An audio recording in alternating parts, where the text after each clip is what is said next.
Hello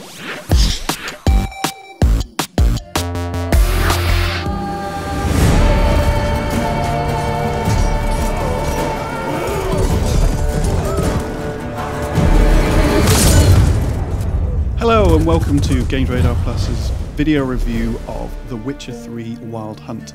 I'm GamesRadar Plus Executive Editor Andy Hartup, and I am joined by Tom Senior, who reviewed the game for us. Hi Tom. Hello.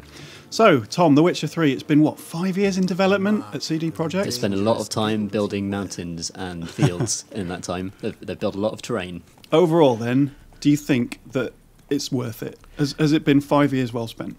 I think yes, it has. The world is a significant leap up from what we've expected from the last generation. It's kind of the thing that these new consoles are for, to be able to render the worlds of this scale and this spectacle, this extraordinarily huge place that you get to explore very quickly, just a few hours into the game. You can go anywhere that you want to, even though some areas are going to destroy you because they're quite high level. But you can go to the Isle of Skellige, which are this archipelago of just gorgeous kind of Nordic islands, and you can sail between them seamlessly. And I can't think of another game world I've visited that's been quite as extraordinary and quite as detailed. Okay. I think people are going to draw some comparison between this and Skyrim, which is now like 4 years old. How much of a step up is it? I mean, does this feel like a proper next-gen game? It's much, much bigger. It's just huger in a way that you have to go everywhere on horseback, really, because it's so large. And just the sheer kind of the density of detail in this place is on a completely different level to Skyrim, and also how dynamic the environment is. Everything moves. The trees blow in storms, which dynamically kind of wash across the universe. You can get caught in a rainstorm, and that just changes the lighting completely in the way that the weather behaves, the way the monsters around you behave. And you have this kind of Witcher focus that you can activate to follow, to track monsters and stuff.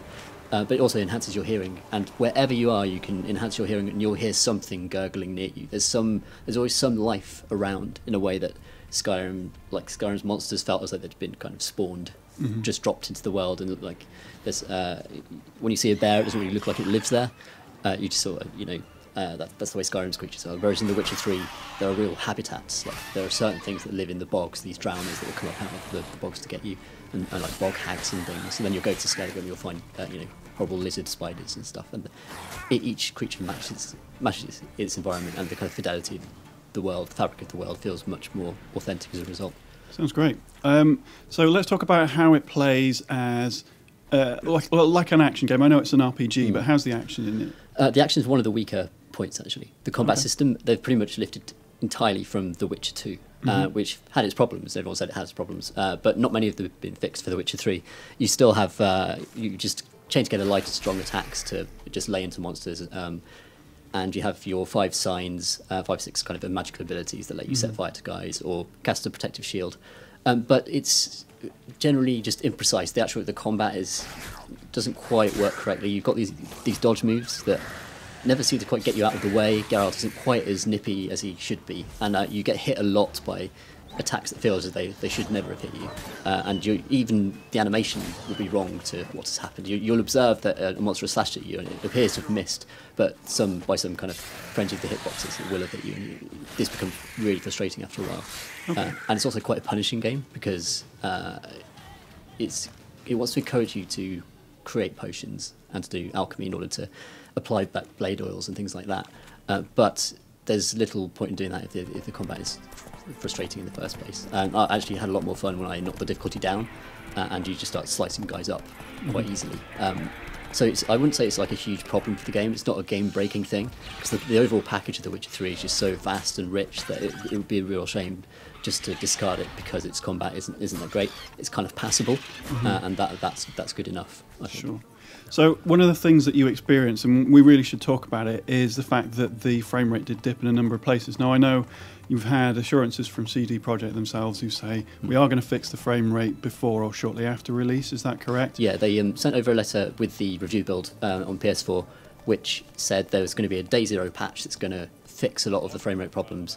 And some of the bugs as well. And to be honest, I didn't actually come across very many bugs, but the frame rate was a serious problem throughout the review build of the version we got, to the extent that if you happen to be in a place like the Vellum Bogs, which are these really detailed bogs with loads of trees everywhere, and there happened to be a thunderstorm at the same time, and you got into a fight, then it was a struggle it completely ruined the fluidity of the combat.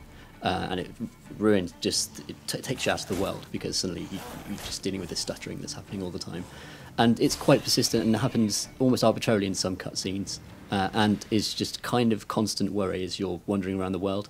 I'm not sure whether it's when you're streaming in bits of the world, but it just seems it's always there. It's always like a niggling problem in the review build, and I really desperately hope that they get a handle on that, because a game world of that scope and beauty just doesn't deserve to be ruined by this technical problem. So tell me a little bit, I mean, don't go into any details, but you've been playing it through. How has the story satisfied you? Is it going to satisfy people who love a good story, like in Dragon Age? Or it's not quite the same as a BioWare RPG, where everything you do is world-altering, and you're the centre of the universe in a lot of ways, literally in Mass Effect in many ways. This is more of a Ronin story, or this wandering swordsman, and you spend a lot of time... the premise is you're searching for your adopted daughter, Ciri, who's in some trouble with these otherworldly knights of the Wild Hunt. And you spend a lot of time chasing people around and investigating stuff, rather than actually like proactively influencing the world, which is a big difference between The Witcher and some other RPGs that are more satisfying. I would say that the story in and of itself is okay, but I enjoyed it much more as a device that drags you through the world, so that you can enjoy the side quests, which are absolutely fantastic. Excellent. The side quests, I describe it as like a compilation of dark fantasy stories that exist around you wherever you are in the world, and you can choose to be pulled into them at any time by picking up notice board contracts for witches, or just talking to people. And these are like I don't want to spoil any of them really, but they draw from ancient European folklore and they find some brilliant monsters and brilliant spirits, and you investigate some brilliant haunted houses, and you solve a lot of fantastic, really interesting, horrifying problems. There's real good horror stories in The Witcher 3, and most of them aren't related to the main quest. But so I'd go into it just looking to scour every town for every bit of adventure you can find. That's always been one of the strong points for the Witcher series, has been the side quests. So it's good to hear that they've continued them through and through. So overall, Tom, would you recommend that our viewers bought this game? I would wait and see if the promised patches, get rid of the frame rate problems. With that caveat out of the way, then I would wholeheartedly recommend it to anyone who enjoyed Skyrim or likes RPGs or monster stories. Excellent. Well, this game was reviewed on PS4, and that's what the footage you can see running now is from. And you scored it 4 out of 5 stars. Thanks very much, Tom. That was a pretty sweet video, right? If you want to see more, go to GamesRadar's YouTube page over here. Or if you want to read, maybe up your game a little bit, go to GamesRadar.com.